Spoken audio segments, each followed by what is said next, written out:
ಒಂದು ಸರಿ ಒಂದು ಕಡೆ ಬೀಗ ರಿಪೇರಿ ಮಾಡೋ ಅಂಗಡಿ ಇರುತ್ತೆ. ಅಲ್ಲಿ ಕೆಲವರು ಬೀಗ ರಿಪೇರಿ ಮಾಡ್ಸೋಕಂತ ಬಂದ್ರೆ, ಇನ್ ಕೆಲವರು ಬೀಗನ ಒಡ್ಸೋಕಂತ ಬರ್ತಾ ಇರ್ತಾರೆ, ಇನ್ನು ಕೆಲವರು ಬೀಗದ ಕೈ ಕಳೆದೋಗಿದ್ರೆ ಬೀಗದ ಕೈ ಮಾಡ್ಸೋದಕ್ಕಂತ ಬರ್ತಾ ಇರ್ತಾರೆ. ಯಾರು ಬೀಗನ ಒಡ್ಸೋದಕ್ಕೆ ಬರ್ತಾ ಇರ್ತಾರೋ ಅವ್ರಿಗೆಲ್ಲ ಬೀಗ ಒಡೆದು ಕೊಡೋದಕ್ಕೆ ಅಂತ ಒಬ್ಬ ಆತ ಇರ್ತಾನೆ. ಅವನ ಕೈಲಿ ಒಂದು ದೊಡ್ಡ ಸುತ್ತಿಗೆ ಇರುತ್ತೆ. ಆ ಸುತ್ತಿಗೆ ತಗೊಂಡು 4-5 ಏಟು ಆಗ್ತಾ ಇದ್ದಾಗೇನೆ ಬೀಗಗಳು ಒಡೆದು ಓಪನ್ ಆಗ್ತಾ ಇರ್ತವೆ. ಹೀಗಿದ್ದಾಗ ಒಂದು ರಾತ್ರಿ ಅಂಗಡಿ ಎಲ್ಲ ಕ್ಲೋಸ್ ಆದ್ಮೇಲೆ ಸುತ್ತಿಗೆ ಬೀಗದ ಕೈ ಹತ್ರ ಕೇಳುತ್ತೆ, ನೋಡು, ನಾನು ಎಷ್ಟು ದೊಡ್ಡವನಾಗಿದ್ದೀನಿ, ಎಷ್ಟು ತೂಕ ಇದ್ದೀನಿ, ಎಷ್ಟು ಬಲಶಾಲಿ ಆಗಿದ್ದೀನಿ, ಆದ್ರೂನು ನನಗೆ ಬೀಗನ ಹೊಡಿಬೇಕು ಅಂದ್ರೆ 4-5 ಸರಿ ಪ್ರಯತ್ನ ಹಾಕಬೇಕು. ಆದ್ರೆ ನೀನು ಇಷ್ಟು ಚಿಕ್ಕವನಾಗಿದೀಯಾ, ಒಂದೇ ಪ್ರಯತ್ನದಲ್ಲಿ ಬೀಗನ ಓಪನ್ ಮಾಡ್ಬಿಡ್ತೀಯಲ್ಲ, ಹೇಗೆ ಅಂತ. ಅದಕ್ಕೆ ಬೀಗದ ಕೈ ಕೇಳುತ್ತೆ, ನೀನು ನಿನ್ನ ಬಲ ಪ್ರಯೋಗ ಮಾಡ್ತೀಯ, ಹೊಡಿತೀಯ, ಕೆಲವು ಸರಿ ವಾಪಸ್ ರಿಪೇರಿ ಆಗೋಕಾಗದೇ ಇರೋ ತರ ಬೀಗಗಳು ಹಾಳಾಗಿ ಹೋಗ್ತವೆ, ಆದ್ರೆ ನಾನು ಬೀಗದ ಒಳಗೆ ಹೋಗಿ ಅದನ್ನ ಓಪನ್ ಮಾಡ್ತೀನಿ, ಅದಕ್ಕೆ ಓಪನ್ ಆಗುತ್ತೆ ಅಂತ.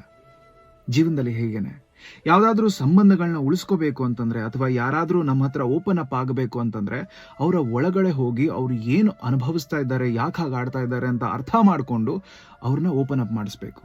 ಬಲ ಪ್ರಯೋಗ ಮಾಡೋಕೆ ಹೋದ್ರೆ ನಮ್ಮ ಮಧ್ಯೆ ಇರೋ ಸಂಬಂಧಗಳು ಹಾಗೂ ಅವರು ವಾಪಸ್ ರಿಪೇರಿ ಆಗೋಕಾಗದೇ ಇರೋ ತರ ಒಡೆದು ಹೋಗ್ತಾರೆ. ಆಮೇಲೆ ಯಾವುದನ್ನು ಸರಿ ಮಾಡೋದಕ್ಕಾಗೋದಿಲ್ಲ. ಯಾವತ್ತೂ ಅಷ್ಟೇ, ಮೊಟ್ಟೆ ಹೊರಗಡೆಯಿಂದ ಒಡೆದ್ರೆ ಜೀವ ನಾಶ ಆಗೋಗುತ್ತೆ, ಒಳಗಡೆಯಿಂದ ಹೊಡೆದ್ರೆ ಜೀವ ಸೃಷ್ಟಿ ಆಗುತ್ತೆ. ಅದನ್ನ ನೆನ್ಪಿಟ್ಕೋಬೇಕು. ಮ್ಯಾಜಿಕ್ ಅನ್ನೋದು ಒಳಗಡೆಯಿಂದ ಆಗುತ್ತೆ, ಅದನ್ನ ನೆನ್ಪಿಟ್ಕೋಬೇಕು.